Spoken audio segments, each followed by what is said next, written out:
For nearly a year, Austin police officers have been unhappy. They're leaving at a much higher rate, largely because they couldn't agree on a labor contract with the city.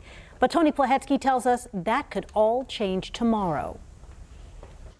Meet Williamson County Sheriff's Deputy Jason Wolf. I was wanting to stick it out to the full 23. He joined the sheriff's office in Georgetown in January, a few weeks after Austin officials voted down a new proposed labor agreement with officers. But the whole contract situation, that was it. That was when that kind of told me, the city doesn't really support us. He stood to lose up to $40,000 with the loss of a contract benefit that paid officers up to 1,700 hours and unused sick time. So before the last contract expired, he took the money and headed north.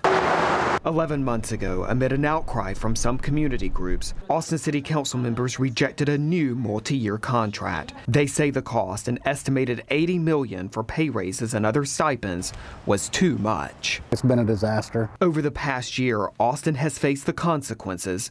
Union President Ken Cassidy says that includes veteran officers leaving. From January through September 2016, 49 officers resigned, retired, or booted from the force, a number that jumped to 62 last year, many in December right after the proposed contract failed. This year, there have been 78. Additionally, the city and police union are now engaged in a lawsuit over what records a civilian oversight group may view with no contract in place. Under the new proposed agreement, officers will get raises totaling $40 million over 4 years, and the police union has agreed to drop its suit against the city.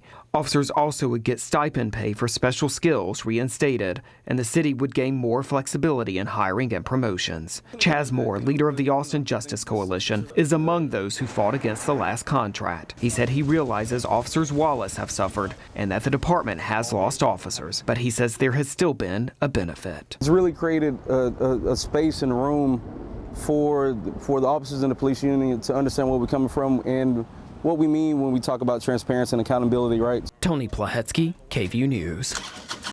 Police officers will wrap up their vote on the agreement by 10 tomorrow morning, just in time for city council members to consider the tentative contract at their meeting.